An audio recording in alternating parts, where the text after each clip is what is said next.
কুড়িগ্রাম সীমান্তে কিশোরী ফেলানী হত্যার ১৫ বছর আজ। দেশ বিদেশে আলোচিত এই নির্মম হত্যাকাণ্ডের বিচারিক কাজ ভারতের উচ্চ আদালতে ঝুলে থাকায় হতাশ বাবা মা সহ স্থানীয়রা। ফেলানী হত্যার ন্যায় বিচার প্রতিষ্ঠার মাধ্যমে সীমান্ত হত্যা বন্ধ হওয়ার প্রত্যাশা সীমান্তবাসী সহ সংশ্লিষ্টদের। কুড়িগ্রাম প্রতিনিধি শ্যামল ভৌমিকের পাঠানো তথ্য ভিডিও চিত্রে আল মুকসিদের রিপোর্ট।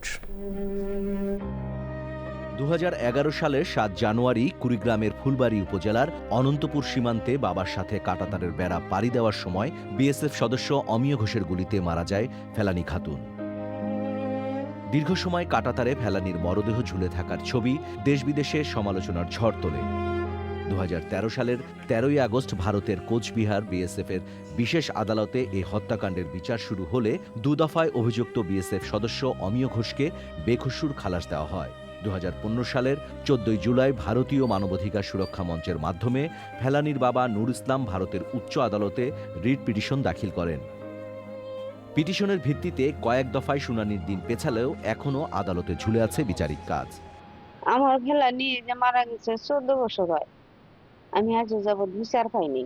আমার ফেলানীর বিচারটা যেন হয়। আমিও চাই না আর সীমান্ত মারা যাক, আমি সীমান্ত হত্যা বন্ধ চাই।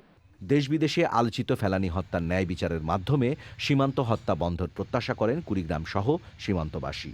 কাঁটাতারের মধ্যে একটা মানুষকে মেরে ঝুলাই রাখা খুবই অমানবিক, খুবই কষ্টদায়ক। এরকম হত্যাকাণ্ড যেন আর না হয়। বিচার তখন থেকে চলতেছে যে বিচার হবে, কিন্তু এই পর্যন্ত আমরা বিচার পাইনি। অভিযুক্তকে সাজার মাধ্যমে পিটিশনটি নিষ্পত্তি হলে দুই দেশের সীমান্তের হত্যার ঘটনা কমে আসবে বলে জানান আইনজীবী।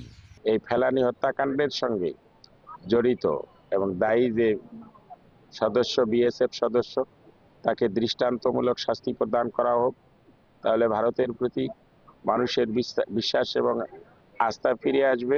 অভাব অনটনে কাজের সন্ধানে সপরিবারে ভারতে চলে গিয়েছিল ফেলানীর পরিবার। পরে ফেলানীকে বিয়ে দিতে দালালের মাধ্যমে দেশে ফেরার সময় এই হত্যাকাণ্ডের শিকার হয় ফেলানী।